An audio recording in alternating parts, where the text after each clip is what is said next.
তো দেখি কতটা ভালোবাসে। তাহলে চান তো আমি তাড়াতাড়ি সুস্থ হয়ে যাই, আবার ভালো করে যেরকম হাসি খুশি, যদিও স্ক্রিনে খুব একটা হাসি খুশি থাকি না, সবসময় মেয়ে চলে যাচ্ছে, বর চলে যাচ্ছে, দুঃখের মধ্যেই থাকি, তাও চেষ্টা করি আমার সবটুকু দেওয়ার, আপনাদের ভালোবাসার দেওয়ার। তো সেগুলো ভালো লাগে তো দেখতে, কিরণ মেলা ভালো লাগে তো দেখতে।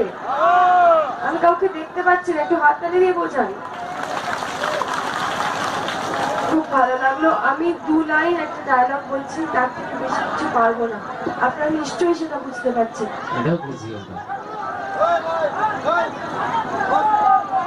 গল্পটিকে আমি বলেছিলাম মনে আছে, 34 রাক্ষস থেকে তোমার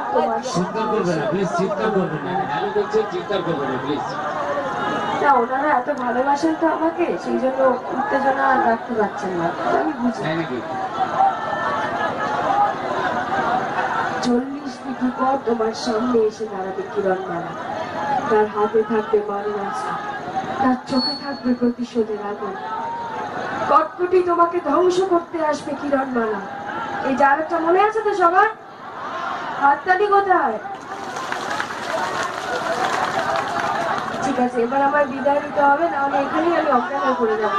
আচ্ছা ছাড় না তো, আমি আবার আসবো দেখা করতে। সবাই খুব ভালো থাকবেন, খুব ভালো করে পুজো কাটাবেন। সবাইকে বিদায় জানাই।